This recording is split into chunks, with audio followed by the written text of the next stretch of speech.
बिस्मिल्लाहिर्रहमानिर्रहीम। आज हम physics 10th chapter number 16 current electricity की शॉर्ट रिस्पांस क्वेश्चन डिस्कस करेंगे, जो कि नेशनल बुक फाउंडेशन की न्यू बुक से हैं।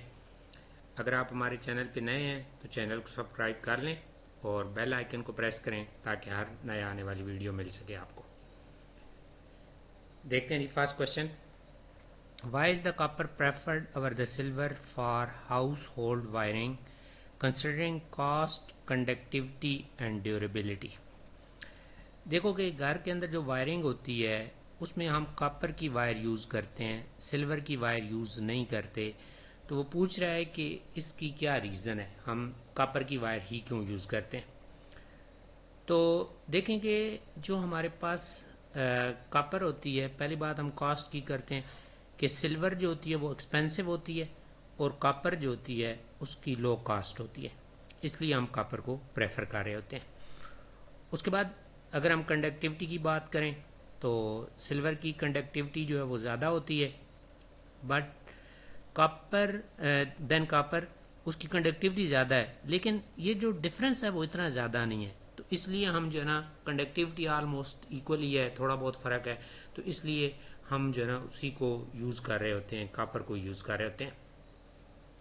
उसके बाद देखो कि ड्यूरेबल यानी कि पायदार है, तो कॉपर जो होती है वो ज़्यादा ड्यूरेबल होती है, ये कुरियन वगैरह ख़राब वगैरह नहीं होती इतनी जल्दी। तो इसलिए क्या होता है कि कॉपर को ही प्रेफर किया जाता है घरों के अंदर जब वायरिंग करते हैं। तो क्वेश्चन नंबर 2 है, why don't free electrons in the metal create a current without a potential difference. देखो कि अगर हमारे पास एक मेटल है, मेटल की वायर है, तो अब इसमें यह होता है कि फ्री इलेक्ट्रॉन्स होते हैं, और फ्री इलेक्ट्रॉन्स जो होते हैं वो रैंडमली मूव कर रहे होते हैं। कुछ इधर राइट साइड पे जा रहे हैं, कुछ लेफ्ट साइड पे जा रहे हैं, कुछ अपवर्ड जा रहे हैं, कुछ डाउनवर्ड जा रहे हैं।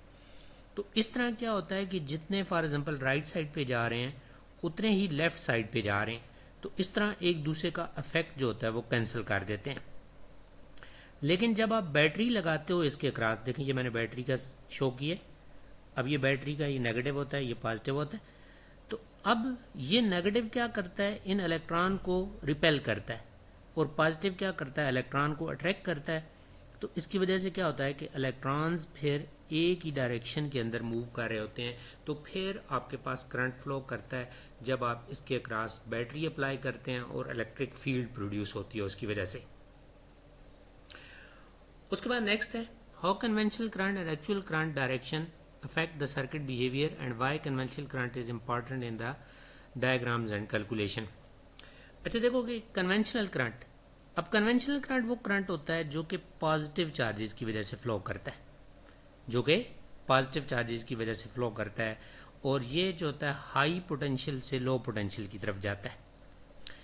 लेकिन जो एक्चुअल करंट होता है उसे हम इलेक्ट्रॉनिक करंट कहते हैं, और वो करंट जो होता है वो नेगेटिव चार्जेस यानी इलेक्ट्रॉन की वजह से फ्लो करता है, और ये करंट जो होता है लो से हाई की तरफ फ्लो कर रहा होता है। अब देखो कि दोनों करंट जो होते हैं, चाहे वो कन्वेंशनल हो या इलेक्ट्रॉनिक करंट हो, तो बेसिकली दोनों के अंदर क्या होता है, चार्जेस की मूवमेंट होती है, कि चार्ज जो होता है वो फ्लो कर रहा होता है। अब जो फिजिकल बिहेवियर होता है कि जब ये चार्ज फ्लो करता है तो उसका फिजिकल बिहेवियर यानी कि जो बल्ब है उसकी ब्राइटनेस होती है, या वायर है जो हीटअप होती है, तो वो डिपेंड करती है कि चार्ज की मूवमेंट पे डिपेंड करती है, और ये इस पे डिपेंड नहीं करती कि पॉजिटिव चार्ज फ्लो कर है या नेगेटिव चार्ज फ्लो कर है। तो उसका जो फिजिकल बिहेवियर होता है सर्किट का, वो जस्ट चार्जेस की मूवमेंट पे डिपेंड करता है, इस पे डिपेंड नहीं करता कि आपका कौन सा चार्ज पॉजिटिव फ्लो कर रहा है या नेगेटिव जो है ना वो करंट चार्ज फ्लो कर रहा है। अच्छा, अब जो कन्वेंशनल करंट होता है, ये जो सर्किट डायग्राम्स होती हैं, जो कैलकुलेशंस होती हैं, उसके अंदर ये इम्पोर्टेंस इसलिए है कि सबसे पहले जो डिस्कवरी हुई थी, कन्वेंशनल करंट जो था वो इस्टेब्लिश हुआ था before the discovery of the electron, कि इलेक्ट्रॉन के डिस्कवर होने से पहले साइंटिस्ट ने कहा कि करंट जो होता है वो कन्वेंशनल होता है, पॉजिटिव चार्जेस की वजह से फ्लो करता है। तो इसलिए जो है ना स्टिल वो कन्वेंशन चली आ रही है, और उसी कन्वेंशन को हम यूज़ करते हैं। उसके अलावा जितनी भी बुक्स के अंदर डायग्राम्स वगैरह होती हैं, उनके अंदर हमेशा कन्वेंशनल करंट को ही शो किया जाता है, ताकि कोई कन्फ्यूजन वगैरह ना हो कि कोई कन्वेंशनल करंट ले कोई इलेक्ट्रॉनिक करंट ले तो वो कन्फ्यूजन हो जाती है। तो इसलिए बुक्स के अंदर जितनी भी बुक्स होती हैं उसमें मोस्टली जो है ना वो कन्वेंशनल करंट ही जो है ना वो लिया जाता है टू अवॉइड द कन्फ्यूजन। उसके बाद नेक्स्ट क्वेश्चन है compare the EMF and potential difference and why this distinction matter in the circuit analysis.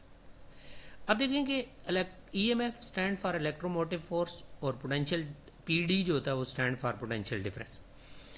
अब जो ईएमएफ होती है it's energy supply by the battery to the unit charge, कि जब battery के साथ जब बैटरी के अंदर चार्ज आता है, ये फॉर एग्जाम्पल एक बैटरी है ना, एक इसका पॉजिटिव टर्मिनल नेगेटिव टर्मिनल है। अब जब इसके अंदर चार्ज आता है ना तो बैटरी क्या करती है, उस चार्ज को एनर्जी सप्लाई करती है। तो energy supply by the battery to the unit charge is called EMF. और जो पोटेंशियल डिफरेंस होता है energy used by the charge while moving through the circuit, कि हमने आगे एक सर्किट लगा दिया, ये फॉर एग्जाम्पल एक रेजिस्टेंस लगा दी, तो अब जब ये चार्ज मूव होता है सर्किट के अंदर तो ये चार्ज क्या करता है, एनर्जी को यूज करता है। तो वो जितनी एनर्जी यूज कर रहा होता है चार्ज उसको हम क्या कहते हैं, पोटेंशियल डिफरेंस का नाम देते हैं। अच्छा, दूसरा ईएमएफ को इस टर्म में भी हम डिफाइन कर सकते हैं कि EMF is the maximum potential difference a battery can provide when no current is flowing, कि जब बैटरी में से करंट पास नहीं कर रहा होता तो जितना वो मैक्सिमम पोटेंशियल डिफरेंस आपकी बैटरी दे रही होती है उसको हम क्या कहते हैं, ईएमएफ का नाम देते हैं। अब पोटेंशियल डिफरेंस क्या है, potential difference is the voltage measure across the 2 points in a circuit when the current is flowing. Potential difference तब होता है कि जब सर्किट के अंदर करंट जो होता है वो फ्लो कर रहा होता है। तो अब इन दोनों के दरमियान डिफरेंशिएट हम कर लेते हैं, because potential difference is always less than EMF due to the resistance of the battery. अब जो बैटरी होती है ना उसकी अपनी एक रेजिस्टेंस होती है, तो उस रेजिस्टेंस की वजह से फिर क्या होता है कि जो हमारे पास पोटेंशियल डिफरेंस होता है उसकी वैल्यू जो होती है वो ईएमएफ से कम होती है, और इसकी वजह से क्या होता है कि वोल्टेज ड्रॉप होता है। This difference is crucial in the circuit analysis to calculate the accurate power dissipation.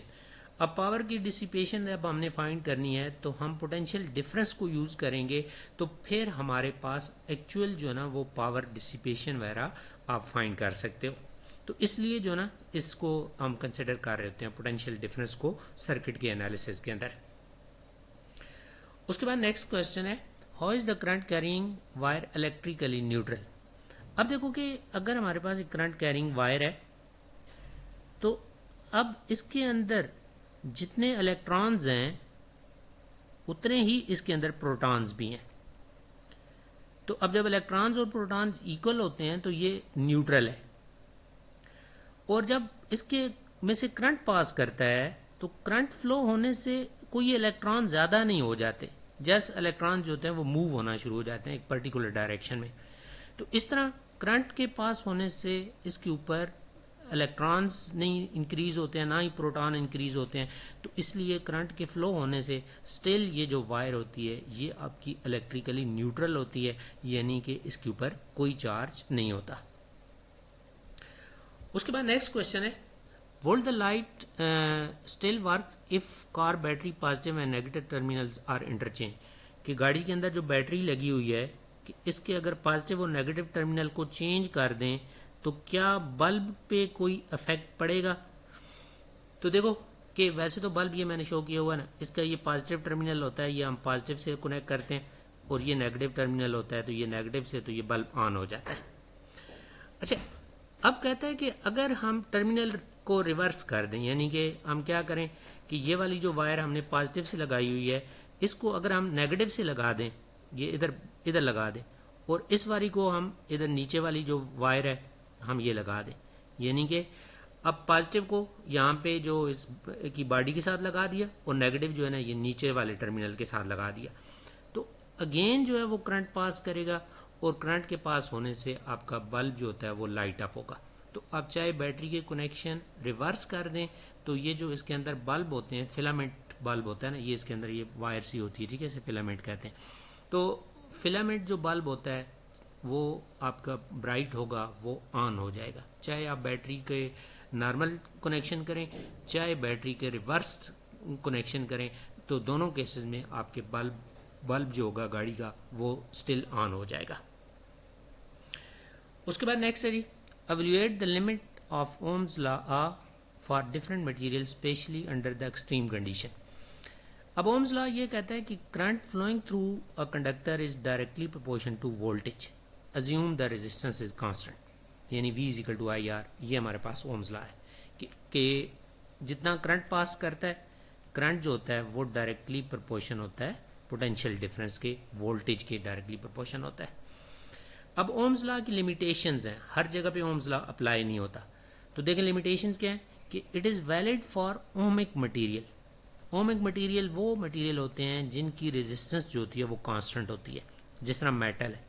तो ओम्स लॉ आपका ओमिक मटेरियल पे जिनकी रेजिस्टेंस कांस्टेंट होती है उन पे अप्लाई हो सकता है। उसके बाद जो ओम लॉ होता है, it is not valid for non ohmic material. जिस तरह सेमी कंडक्टर्स होते हैं, एक कंडक्टर होते हैं, एक इंसुलेटर होते हैं, एक सेमी कंडक्टर होते हैं। कंडक्टर जो होते हैं वो बहुत ज़्यादा करंट पास करते हैं, इंसुलेटर जो होते हैं वो करंट पास नहीं होने देते, और सेमी कंडक्टर जो होते हैं वो थोड़ा बहुत करंट पास होने देते हैं। तो जो सेमी कंडक्टर्स होते हैं उन पे आपके ओम्स लॉ अप्लाई नहीं हो सकता। उसके बाद it is valid when temperature is constant. अगर टेम्परेचर कांस्टेंट रहेगा तो फिर आपका ओम्स लॉ जो होता है वो वैलिड रहता है। लेकिन जब एक्सट्रीम कंडीशंस हैं, एक्सट्रीम कंडीशन मीन बहुत हाई टेम्परेचर हो जाता है, तो उस केस में क्या होता है कि resistance of even ohmic material changes significantly. कि हाई टेम्परेचर पे जो ओमिक मटेरियल होते हैं उनकी भी रेजिस्टेंस चेंज हो जाती है, और इसकी वजह से क्या होता है कि फिर ओम्स लॉ वहाँ पे वैलिड नहीं होता जब बहुत ज़्यादा हाई टेम्परेचर हो जाता है। तो उसके बाद नेक्स्ट क्वेश्चन है, how does a wire shape affects its resistance whether bending or changing it.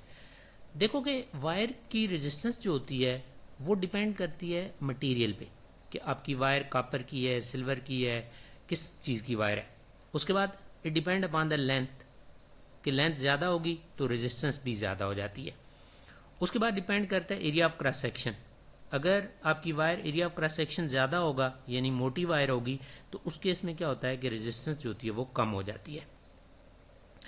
अब जो बेंड होना है, अगर वायर को आप बेंड करते हो, ये वायर है ना, आपने ऐसे बेंड कर दी, तो क्या बेंड करने से वायर की रेजिस्टेंस पे कोई इफेक्ट पड़ता है? तो बेंड करने से वायर की रेजिस्टेंस पे कोई इफेक्ट नहीं पड़ता, क्योंकि उसकी ऐसा लेंथ और क्रॉस सेक्शनल एरिया वगैरह चेंज नहीं होता। अच्छा, अब अगर वायर की शेप चेंज करते हो, if the wire shape is change, और इस तरह चेंज करते हैं कि उसकी लेंथ चेंज हो जाए या area of cross section change हो जाए, तो उस केस में क्या होता है कि वायर की रेजिस्टेंस चेंज हो जाती है। अगर आप वायर की स्ट्रेच करते हो और उसकी लेंथ चेंज हो जाए या क्रॉस सेक्शनल एरिया चेंज हो जाए, तो फिर उस केस में उसकी रेजिस्टेंस भी चेंज हो जाती है। फॉर एग्जांपल, अगर आप वायर को स्ट्रेच करते हो, खींचते हैं, तो स्ट्रेच होने से क्या होती है कि वायर जो होती है वो उसकी लेंथ इंक्रीज हो जाती है और उसका एरिया डिक्रीज हो जाता है, यानी वायर जो वो थिन हो जाती है। तो उस केस में क्या होती है कि उसकी रेजिस्टेंस जो होती है वो चेंज हो जाती है। उसके बाद हम बात करेंगे, the temperature coefficient of copper is 0.004 per degree centigrade. How does this affect the copper performance in the electrical system under varying temperature. अच्छा, अब टेम्परेचर कोफिशिएंट क्या शो करता है? तो temperature coefficient indicate how much resistance will change with change in temperature, कि temperature के change होने के साथ उस मटेरियल की, कॉपर की रेजिस्टेंस कितनी चेंज होगी, ये शो करता है।